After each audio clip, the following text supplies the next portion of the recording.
Hello guys, and welcome to weekly outlook here on pound USD. We've got euro USD, we've got gold, and we've got USDCAD and the SY.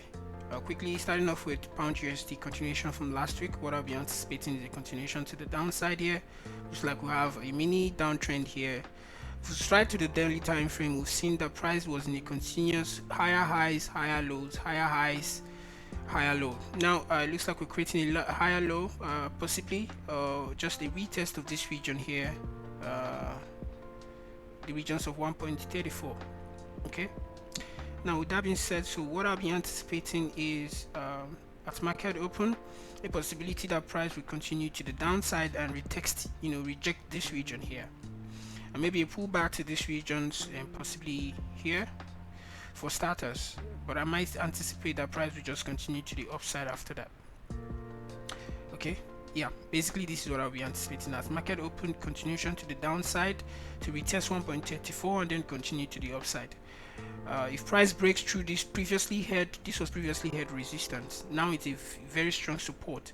If price breaks through that, then we'll anticipate that price wants to come to 1.32 regions.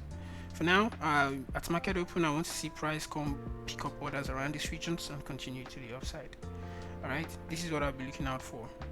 Alright, there is a mark here. There's a possibility price will come back here and it will form a head and shoulder pattern and then starts reversing. So a possibility that price will just stop here 1.36 and start reversing, but for now I'm anticipating price to come into 1.34, reject and pull back to at least this regions of 1.36.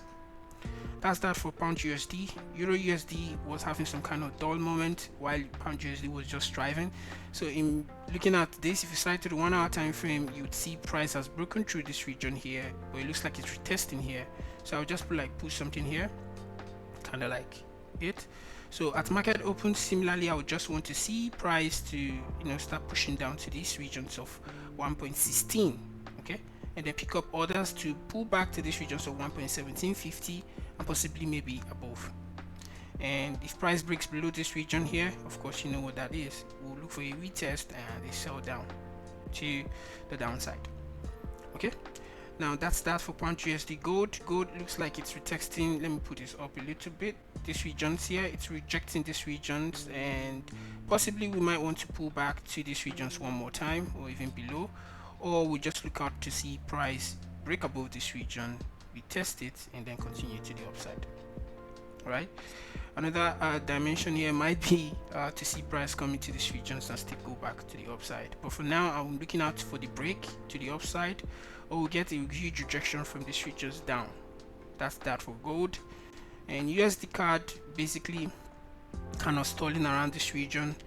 Either we get a continuation to the downside here back to this region, so 1.3560, or we'll look to see price break through this rejection and aim to the upside.